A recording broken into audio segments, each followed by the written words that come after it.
Hello everyone and welcome to a quick tutorial. In this video I want to show you how to install a font in Windows. This is quite simple.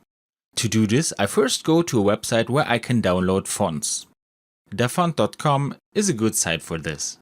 There you have to choose the right font for you, like this one, and when you found the right font you click on download. It may be that the download comes as a zip file, then you have to unzip it. The file for your font has either the extension OTF or TTF. I double click on it, and here we see again how the font looks like, and up here I can install it. When I press install, it is usually done within a second.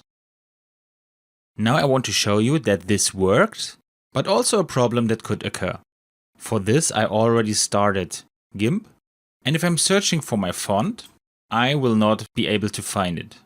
Because if you have software open that accesses fonts, you have to restart it to load these new fonts. So I will restart GIMP now. And after you install a new font, this could take some time.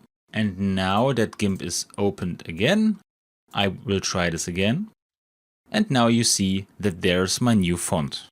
I hope you enjoyed the video and I'll see you again in the next tutorial. Until then, your tutorial guy. Bye.